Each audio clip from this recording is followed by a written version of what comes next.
and my vets had a conversation with me that they're like, okay, like we really tried hard, and I think that we're gonna have to make some decisions. And I was like, I hear you, I see what you're saying, but I think he's just severely depressed, and I need to bring him home. I just would really like to try him home.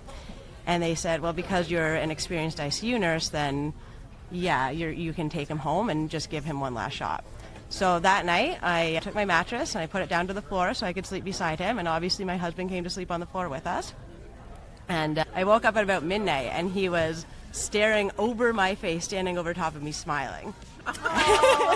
Yeah, and he made a full recovery, and we got him for another 3 more years. Welcome to the Don't Call Me Caddy podcast. Welcome. Jen and Ellyse. So today we have Jen and Ellyse from Felix and Fido. Jen is the administrative director, and Ellyse is the founder and RVT of Felix and Fido. So welcome. We're so happy to have you. Thank you so much. We're so excited to be here. Yeah, it's great. Well, and this is really my first time meeting both of you at this conference, so I'm super excited. But one of the first questions we always ask our guests is, how do you want people to know you?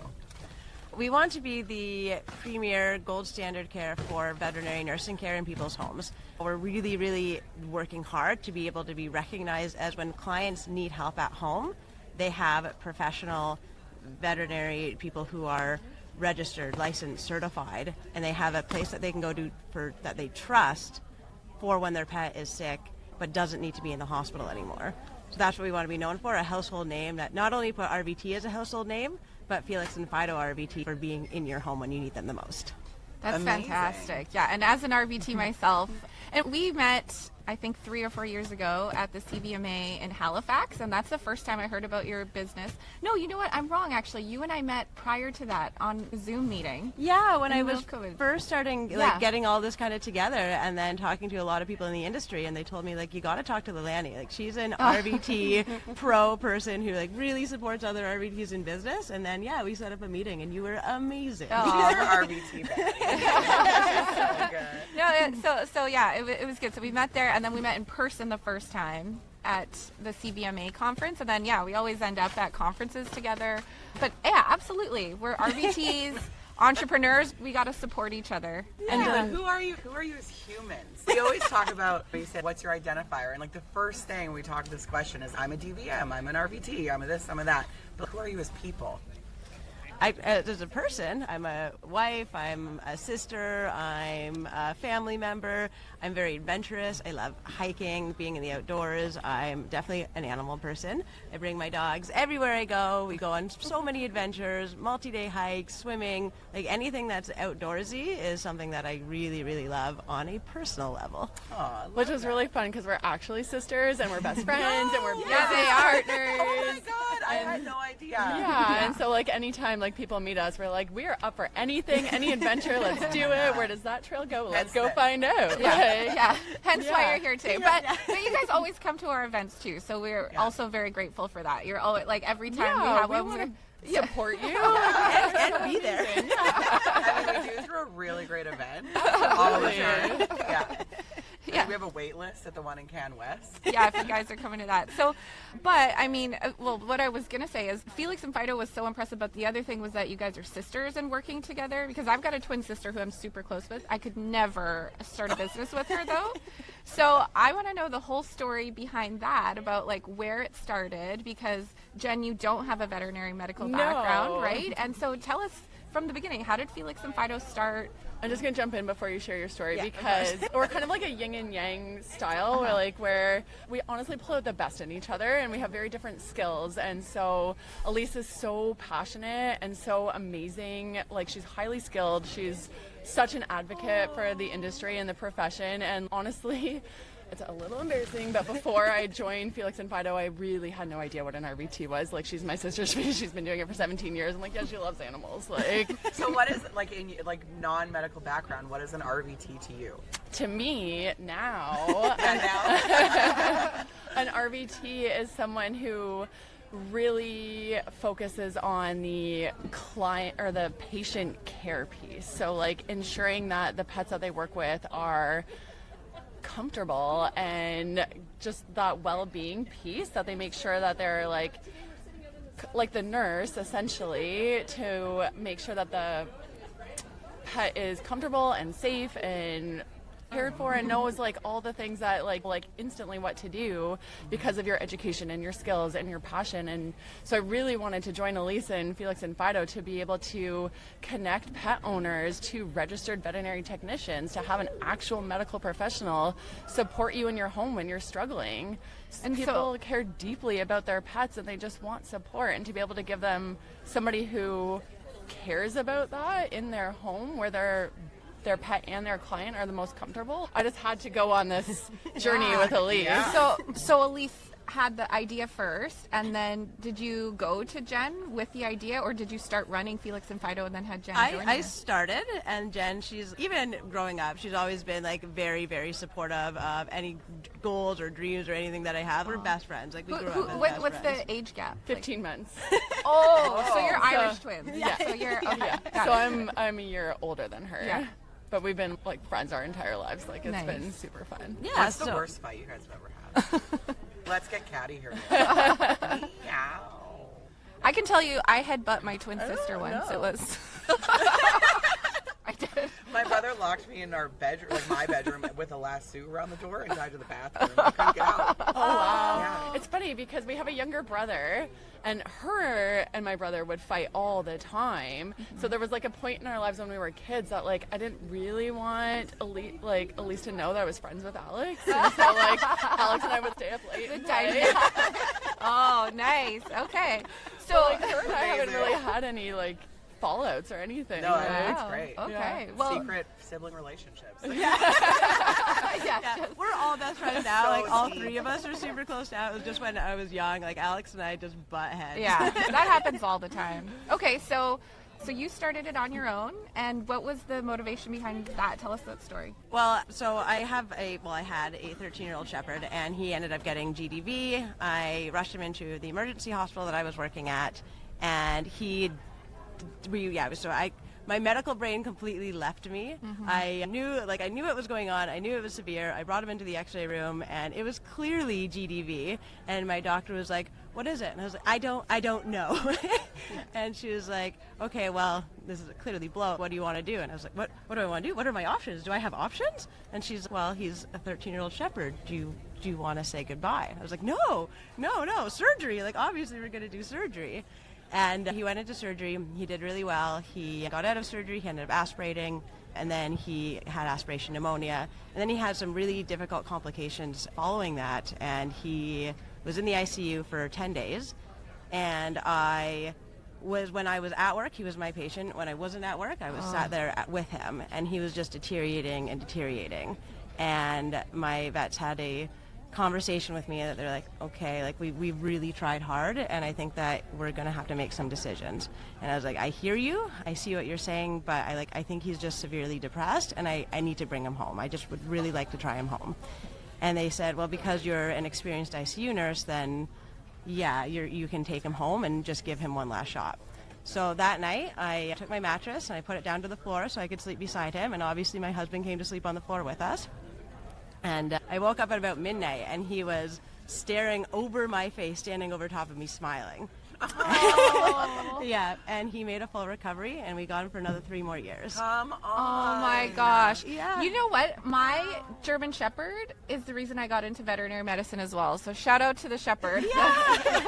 They're amazing. Wow. Yeah, so then I realized that other people love their animals just as much as we do, but they don't have access to this care. Like, they don't have an RVT that they can call and say, hey, I really want to, last ditch effort, I need support at home, I need this help. And so I looked into legislation, I looked into changes, I was like, how can I make this a reality? Because that's just, it's not fair. Yeah. Or so many animals get released and then, okay, now your pet's good to go home. And they're like, wait, no, I don't know how to deal with this, or I'm not comfortable, or this is really scary, and I don't know how or to you do this threw a at bunch home. of information at me during discharge, and I acted like I knew what you were saying, but now it's all left me. Yeah. Yeah. So are you across Canada? Yeah. Like every province? Well, we are Mostly. mainly in BC and Ontario. We can operate in Manitoba and Saskatchewan. We are in PEI, in Nova Scotia, New Brunswick. We don't have anyone in Newfoundland yet, and we would love to be in Alberta. That is something we are working on. As an Albertan, I want you in Alberta. Yeah, there's just a lot of Yeah. regulations and legislation that we're still kind of going back and forth with to figure out the details of how that's going to work. But it's essentially the individual RVT will sign up on our platform. So they do have to go through a screening process. We do ensure that everybody on our platform is registered, certified, or licensed. They do have to have 3 years minimum working experience, fear-free strategies when they're in people's homes, and we really want to be able to deliver that gold standard of care. So we do have a pretty diligent screening process when people do sign up on our platform, and then it's based on the individual RVT all across the country, and even in the United States we have a lot of people who are providing services through our platform. So then we, as Felix and Fido, really support them on the business side of things so that they can focus on the care for the patient and the client education, and then we support them with building a community so that they know, the clinics in their area know, like, that there is resources and support for their clients when they're going home. So it's kind of based on each individual person and what community they live in, as which communities we can support. This is literally home care nursing Yeah. for your four-legged friends. Yeah, exactly. And then because we don't have to do like a big franchising like hospital, and like Jen said, it's an individual RVT, we can be in some really remote areas, which is really cool to be able to support some communities who don't otherwise have great access to vet care. Yeah, absolutely. I mean, I was just talking with a veterinarian from the Yukon who was talking about using Felix and Fido, I think. Yeah, she already is, Yeah, fantastic. Because that's an area that there's so little access to care there, and the veterinary teams there, the veterinary practices are so busy, and to be able to have that support with RVTs is amazing. So that was another piece that we really wanted to help alleviate the demand on veterinarians inside the clinic when they have some of those high needs clients who just need extra support, or they have a lot of questions, or they keep coming back because they can't get the eye meds in, or they're going home and they're like, I'm doing the burrito wrap, I'm doing everything they tell me to do, but the meds aren't going in, help me. And so it's really nice to have a resource to be able to like call Felix and Fido, they have an RVT, they'll come right to your home, we've got you. So if let's say a Canadian goes to their vet, do all vets know about your service, or is this? That's the education and awareness piece that we are working hard on. How do you market this out there so consumers get it? Because I think that's part of the idea of this podcast, is that it goes outside the vet community in general, so that Canadians start to learn about what their options are. yeah, like I'm curious right now, how do people tend to get in touch with you? Is it the pet owners going out and seeking you, or is it the veterinarians recommending you, or how are you getting out there? It's a lot of everything, really. Yeah. So ideally we work closely with the veterinarians. Like we do send medical notes back to the veterinarian every time somebody does go and do an in-home appointment.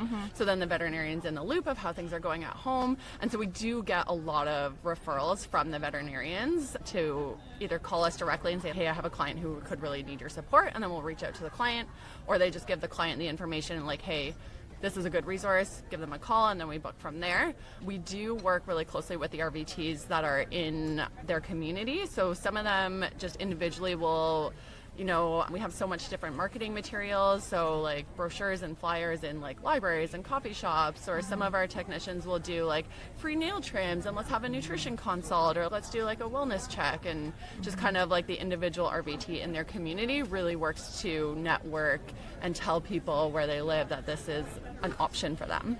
I'm so interested by this because I think there's people that have pets because they're alone, right? They're singletons, and the pet is like the one thing that keeps them going. But now they have someone coming into their home as a human to be like, have that human touch and that human like, we care about you, we care about your pet. And to take the time to listen to what's bothering you about your pets, or like what is a struggle for you. And we do actually have a lot of senior clients because they can't always get their pet to the vet, or they can't always get themselves to the vet, or taking a cab and putting their cat in the carrier to get to the vet for those regular follow-ups or check-ins, or to deliver the medication. That's not always practical for a lot of our clients. So being able to have somebody go to their home and have that personal relationship with them, like we really build amazing relationships with the people that we really value that. Like even with some of our longtime clients, when they get to hire RVT to go in and help them with their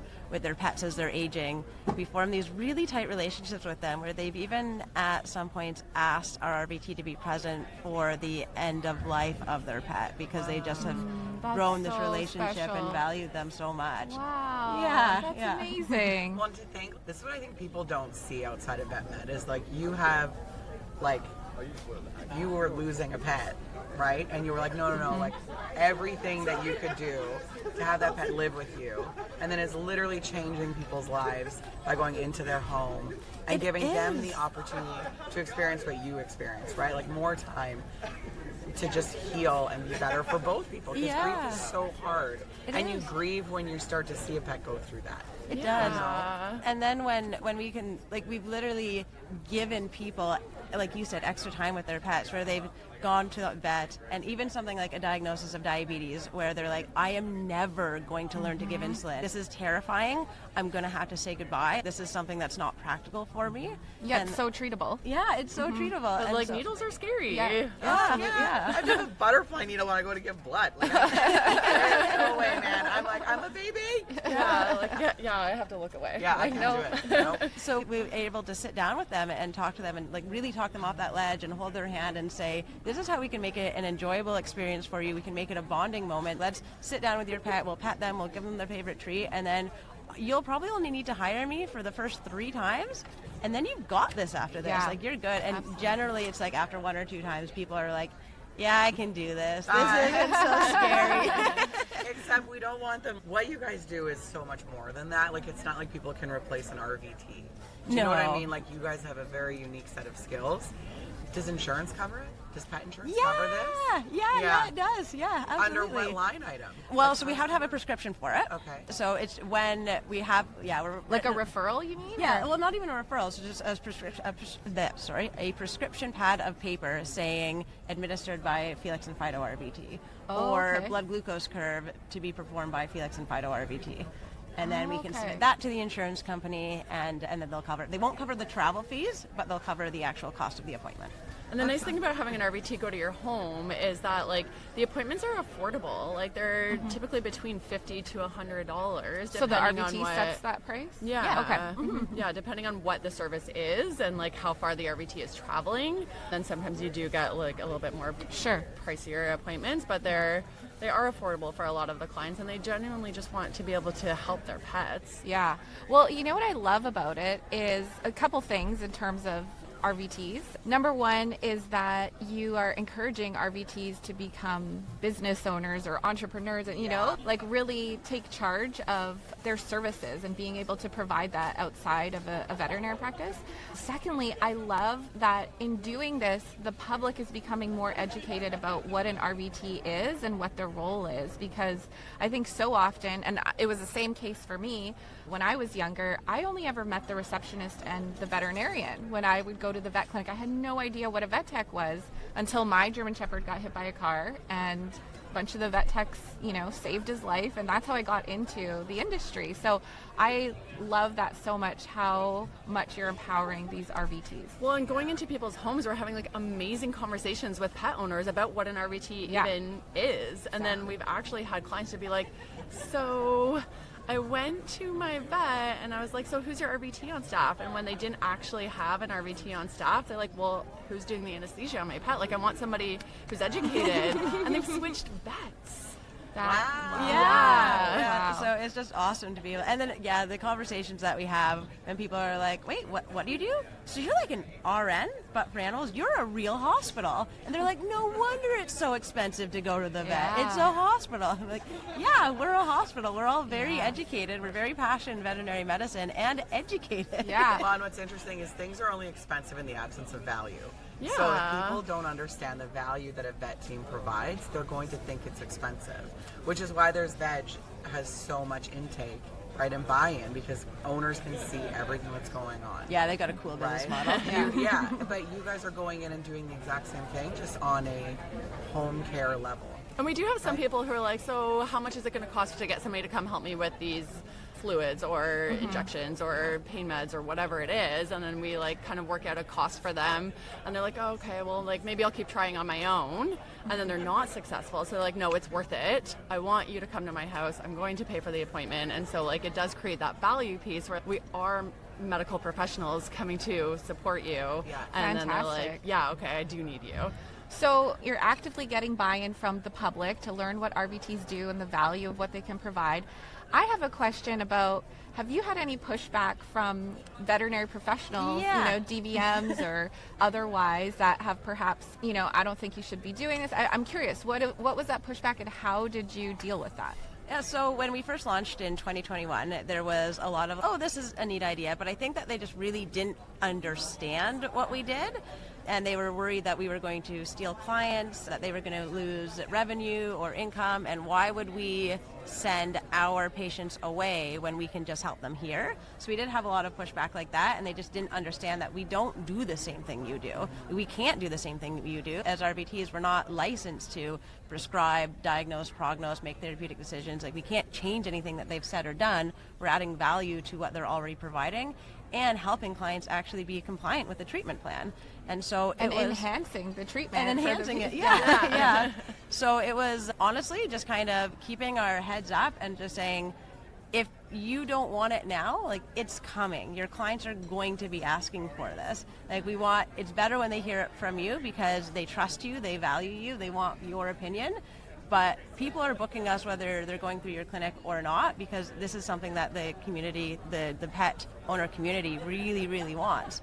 And so we just, kept our chin up and then kept going forward. And now, 4 years in, we have so many hospitals referring us, and we've got, we're up on different veterinary hospital websites saying resources for at home. We've got brochures and flyers and posters in all these vet hospitals across the country and into the United States, and we're getting tons of referrals now. You stood on business. Yeah. We're like, this is something that's so needed, and you might not see the value right now because it's change, and people are very scared of change. Yes. But it is such a needed change and such a good change, and while we have these awful shortages in veterinary care, like, we really wanted to be able to show that, like, you don't need to do everything in the clinic. Like, we can add value.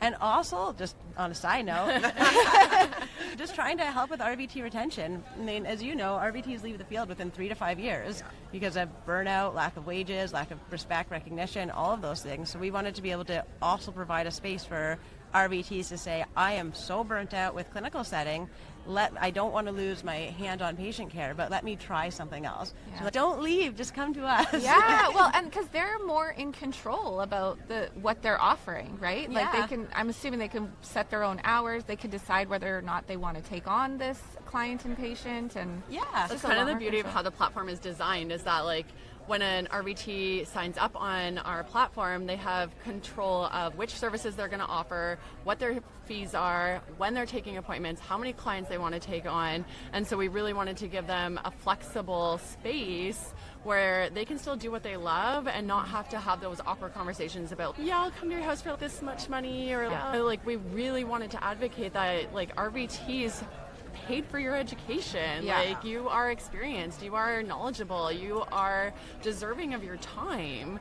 And so many people just care so deeply about the pets and the clients they work with that, like, sometimes you just want to help, and we wanted to create a space where we've got you. Do the thing that you love, and we will make sure that you are valued for it and compensated for it appropriately, so you can continue doing it. Like, the wages with vet techs are just all over the map. Like, some they really are pay so well, and then others techs are just not, like, they're undervalued, underappreciated, and underpaid. And now you're giving them a platform to be like, hey, go earn that wage if you want, and then you can top it up. Right? Exactly. Or just come work for us.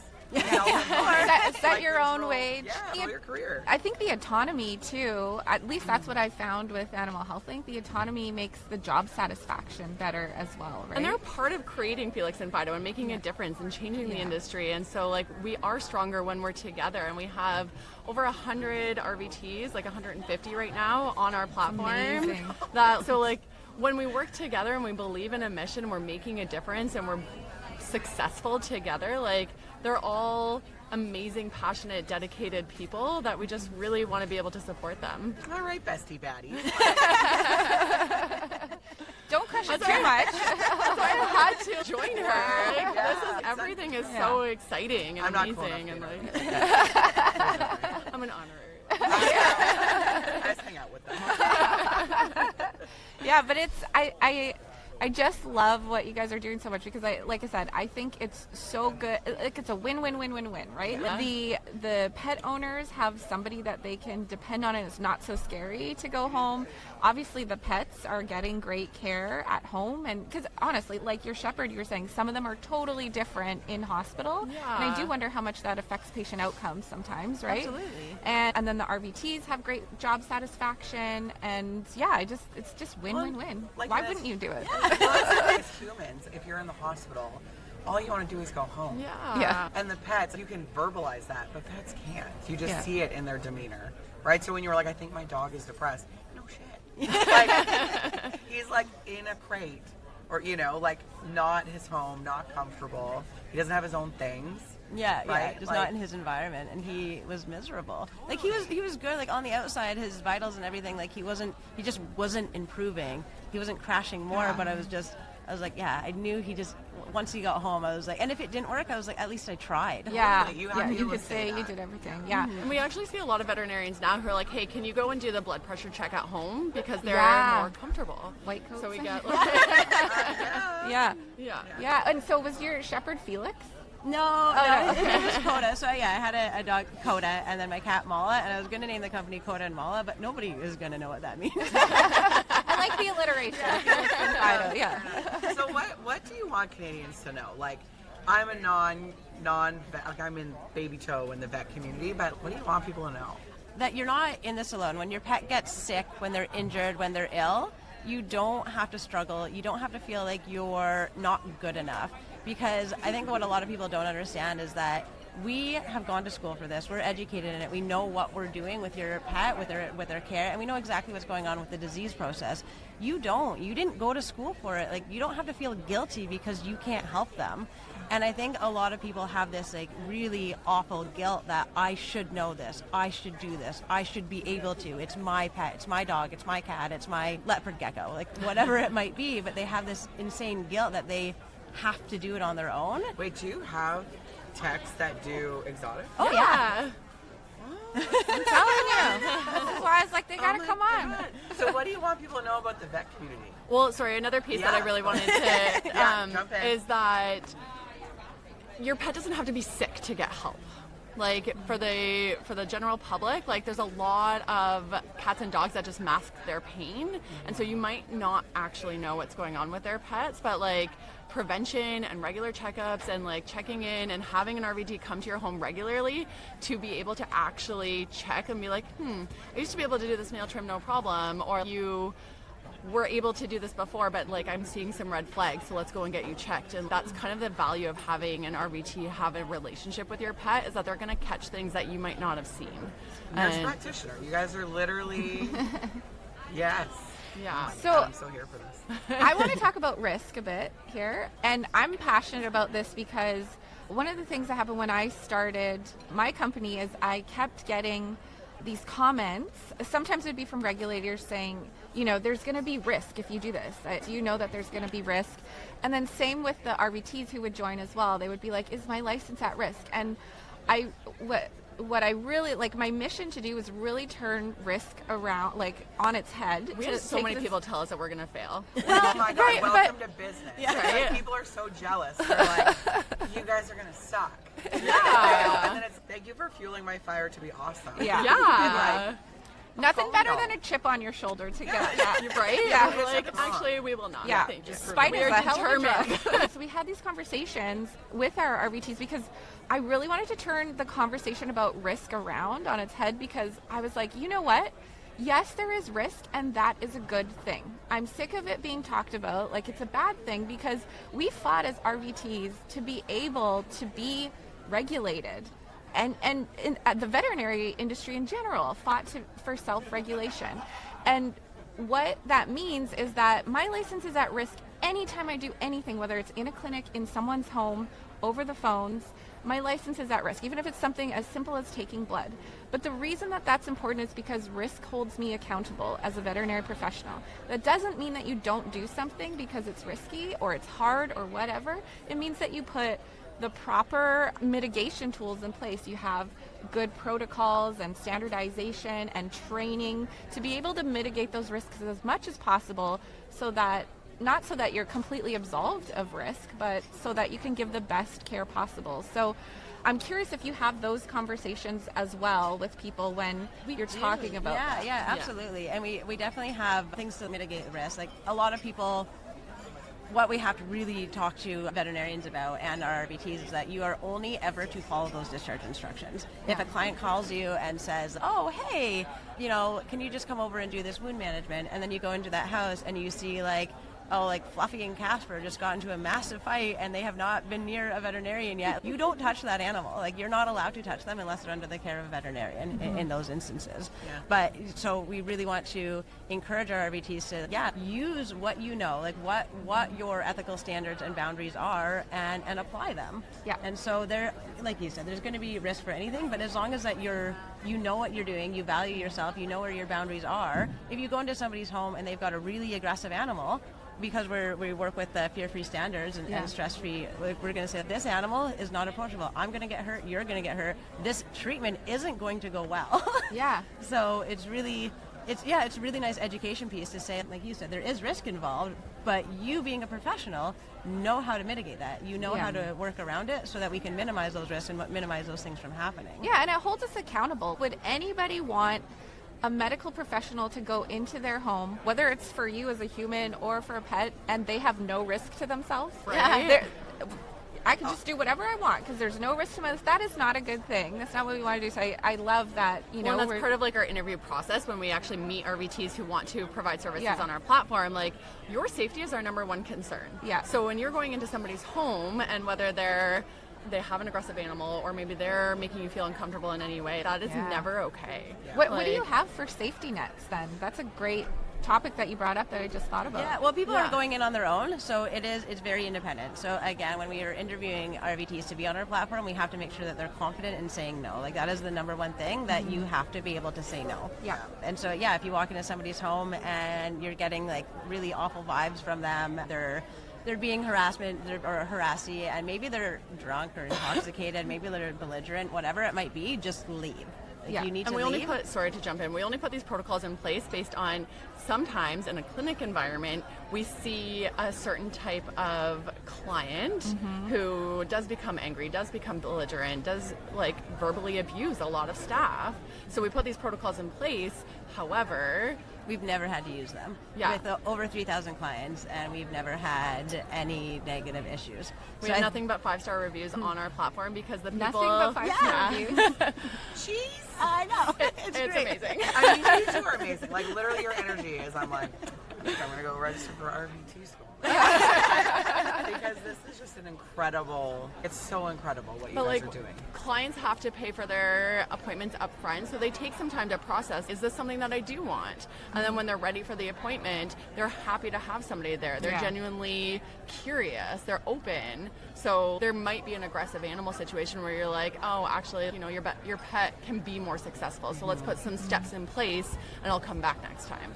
And so like the people that come onto our platform to offer these services, we have these conversations with them, and they're all very confident and capable to be like, that makes sense. Like, I say no all the time in clinic, or let's go back and see the vet and check in with this. So the risk is there, but you're professionals. Yeah. So use your judgment. Yeah. You go in and they're like, oh yeah, it's the same thing as Fluffy had last time. Just give him Fluffy's medication. And we're like, People have literally tried to book us for that too. And then we get in and obviously they're reading the label and we're like, this is not the same animal. Yeah. And then they're like, oh yeah, but I thought it was the same. We're like, no, I can't give this medication. It's just like training the RVTs when they start up to be like, ask these questions before you go to the appointment. Yeah. Like, get a picture of their prescription. Make sure like they have, and when they sign up on our platform like a client, they need to put who their vet is, when was your last visit, are you up to date on your vaccinations, like how is your pet's well-being in the first place. Right. Yeah. This is unreal, you guys. I actually want to do the follow-up with them. But absolutely. Because I think one, you're a family business, which is so cool. Being sisters, my brother and I would kill each other, for sure. But I think even just like seeing if you end up like getting into Alberta for my own selfish needs. I think it's gonna happen. I think we're doing the same thing, that like, you know, chin held high, that we're getting everything in place. We're gonna make it too difficult to turn down. I'm gonna make him an offer he can't refuse. Really, like, to have us back, or to have you back, we need to know a couple of things. So I believe in that music really does bring people together. I know this question is coming. And I think that people will have music that represents who they are. So what would be your walk-in song, your funeral song, and the song that is your win song? Like, you just closed Alberta, you get in your car, you crank the music. What is it? Well, I know, my pump up song, I had a friend send it to me, and I've just fallen in love with it. It's called For Ellyse, and it's by Saint Motel, and it is awesome. So it just says my name over again. So. Mine would totally be Lose Yourself by Eminem. Really passionate and you get pumped up. How much is that to use for production? I don't know. Like, we gotta ask our producer. I don't know if it's in the budget to play Lose Yourself. Considering we make $0. We have no budget. Okay, what's your walk-in song? Walk-in song. Your theme song. We're gonna make it after all. Yeah, that's a good one. I'm a big fan of Billy Joel, so almost anything by him. Yeah, I love that. Yeah, I love Uptown Girl. There you go. Yeah. I like it. Perfect, it fits. Yeah, that's fun. Yeah. What's that? Shoot. You're in the hot seat now. Yeah. Pass. Yeah, okay, funeral song. I don't know my funeral song, but I thought like it would be really funny to play Another One Bites the Dust. I love it when I go to funerals that are like a little bit lighthearted like that. Oh so. my God. I love it. I don't know. What's that? Like Hello Darkness, my old friend. Oh, okay. Yeah. Is that the sound of silence? Yeah. Yeah. Oh, it is. yeah. Totally. That's You it. went dark at the end. You're like laying in your casket by yourself. Beautiful song. Everyone will cry. Yeah. God. Well, Jen, Ellyse, thank you so much for coming on the podcast. I'm so glad we got you on. No, thank you so much. I'm loving this. Yeah. The world needs to know you two, for sure. Thank you so much. Thank you so much for having us. It's always so fun seeing you. Yeah, absolutely. It's always a good time when we get together. RVT Power. I'm so glad there's another RVT-led business out there that's doing great things. I said that there's a women-led business. Yeah, that's true. That too. Yeah. And don't let them tell you you're not going to make it. Oh, no. No. Yeah. We've already made it. Yeah, you made it. We're not going anywhere. Absolutely. Yeah. All right. ladies. Well, we'll see you for the follow-up. Yeah, wonderful. Thank you.